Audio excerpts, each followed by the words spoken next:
My name's David Fisher, New Zealand Herald investigative journalist and the host of the true crime podcast, Chasing Ghosts, The Puppeteer. Let me set the scene for the interview that you're about to watch. In 2011, I reported on a woman who's possibly New Zealand's worst catfisher. Natalia Burgess has hundreds of victims across the country. She went to jail and I moved on to other stories, until I received an email that told me that Natalia was out of jail and she was catfishing all over again. In fact, for almost a decade, she's never stopped. I've investigated Natalia and her catfishing again across all 5 episodes of Chasing Ghosts, The Puppeteer. And a year after diving back into Natalia's web of deceit, she's finally agreed to sit down and explain herself. 13 years, face to face, once again, me asking the questions and Natalia with her version of the truth. It's difficult to know exactly what to believe from what Natalia says. You be the judge. And if you want to know more about Natalia Burgess, her victims, and the elaborate fantasy world in which she trapped them, you can listen to all episodes of Chasing Ghosts, The Puppeteer on iHeartRadio or wherever you get your podcasts. Natalia, thank you very much for taking time to talk to me today. I'm really grateful for it. I've been trying to speak to you for a year, and here we are now. What is it that led you to sit down with me today? I just think it's, now that I'm not mentally unwell, I need to address why I keep doing this. And yeah, you've been really good in the past to debrief stuff and help me get through stuff. So, Well, that's really kind of you to say. Let's start talking about your health, if we can. How are you at the moment? So I'm medically controlled for my schizophrenia, but I still have anxiety and thoughts. Thoughts that make you feel very uncomfortable. Yes. Yeah. And in terms of the support that's around you, have you found a place where you're able to feel safe and stable? Yes, so I've got a new support worker. I go to church with my dad. I'm looking for a job, but that's a bit hard with my background.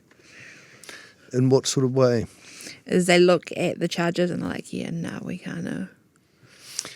Is that the sort of pre-interview Google search that people do Yeah, on yeah, names? yeah. Yeah. Yeah. It is the curse of the modern age. Yeah.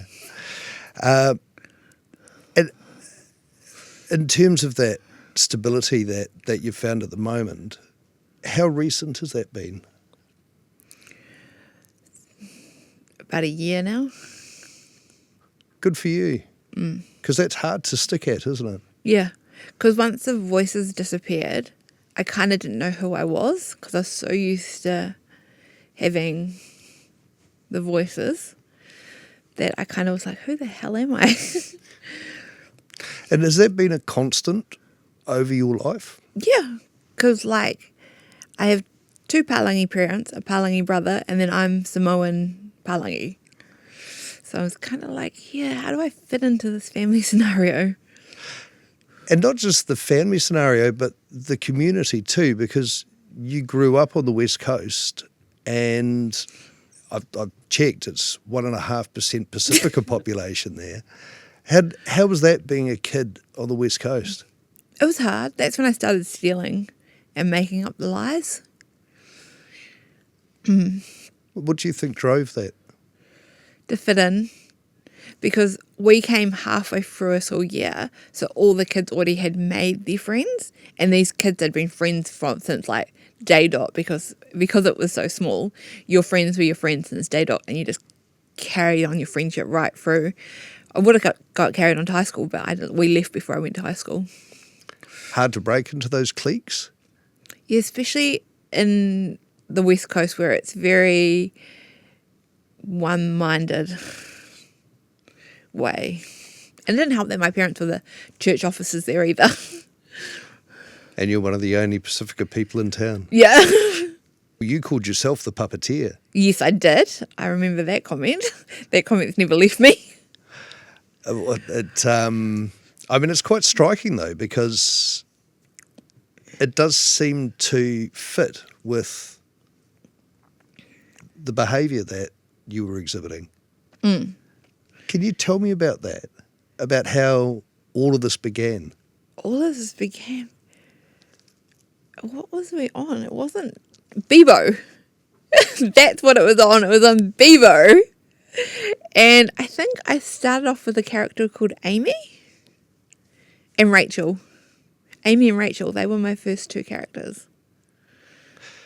And how did they come to be?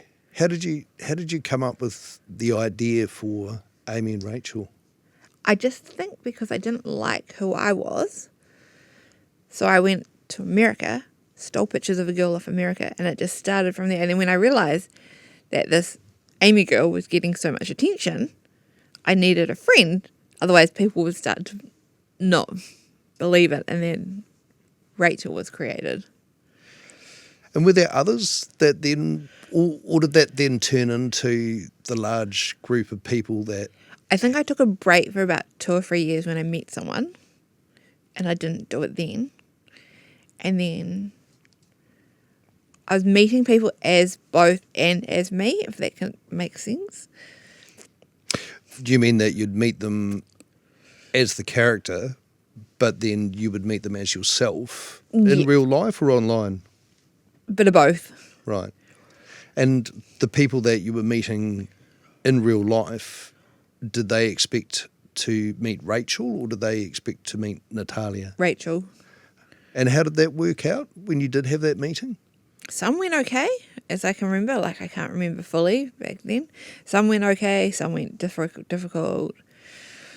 Some were more than unpleasant. But yeah. Unpleasant in what sort of a way?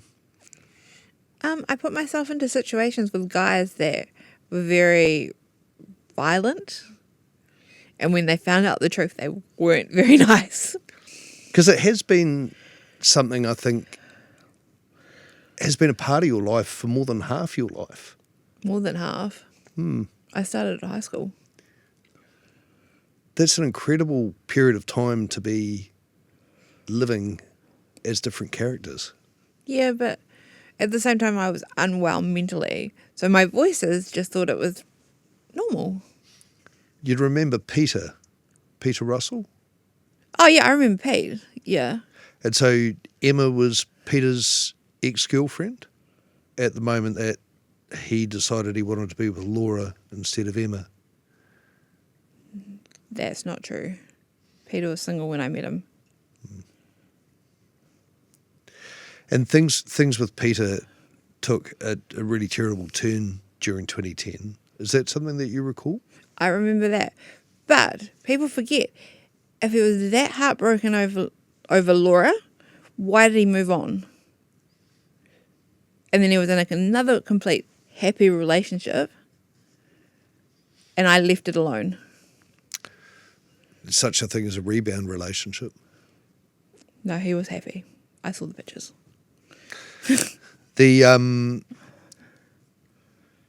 I spoke to Raywin, Peter's mum, and as you might expect, she's still feeling an extraordinary amount of pain 14 years later.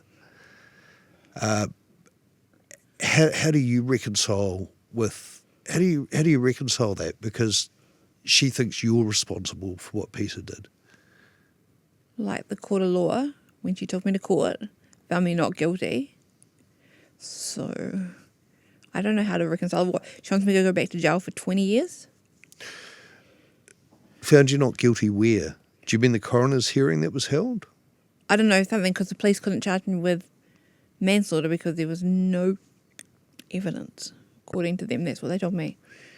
Right, so there was the police inquiry into Peter's death and whether you were responsible for that. Yeah. Do you feel any responsibility for that? And I realise that this is a long time ago, but when I'd interviewed Raywin, I was struck by here really felt it by her grief.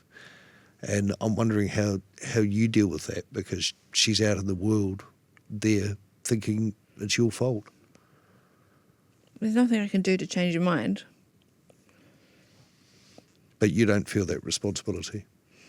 I feel partly responsible because what I did up to the day that he broke up with me was probably not a very good idea. But then, like I said, he moved on. He got a new relationship. He was happy. And one of those things that Raymond talks about with the relationship with Peter, she talks about game playing. And that game playing and the way that she talks about it sounds to me like the stories that get created for the other characters, the dramas that happen, the breakups, the falling in love, the medical events, the mental health events, the things that are happening in life. These things have an impact on people, and I wondered if you realised that. Not at the time, I didn't. Do you realise that now? Looking back on some of them, I hurt people that didn't deserve to be hurt. You seem to have become really aware of yourself and the things that are inside you that cause you difficulty. I am sensing less awareness of the pain that you've caused out there in the community, which has been incredible. It really has been a huge amount of pain. Do you have trouble understanding the difficulty that you've caused others? I just don't get the grips of it. Tell me more about that. I understand that I've hurt people, and I understand, but I don't have any empathy. I'm sorry, but I don't. There's one thing I don't have. Is that like a thing that you think you should have, but it's gone? You never grew it? I had it when I was young, but then I just stopped caring about people. As soon as they started bullying me, since I turned 15, I met certain people, did certain things, and that just led my life down like a merry-go-round of bad decisions. Compounded by mental health issues. Identity issues. A whole lot of shit that was never really possible to straighten out. No. Because I wanted to tell you this, that, and I'd said to you before that I've always enjoyed our engagements, and I really appreciate our engagements, even though they're on difficult subjects. You have a really bright, effervescent, bubbly personality. Do you see that in yourself? Never used to, till I started dating the guy that I'm dating now. Because he calls me beautiful. He texts me in the morning and he's like, "Hey, love you, have a good day. Yeah, I know about your past and I know about the catfishing, but you're not that, you're this." I hope you hear that, because that is my experience of you, is that there is so much beauty wanting to come out from the inside. Can you see that in yourself?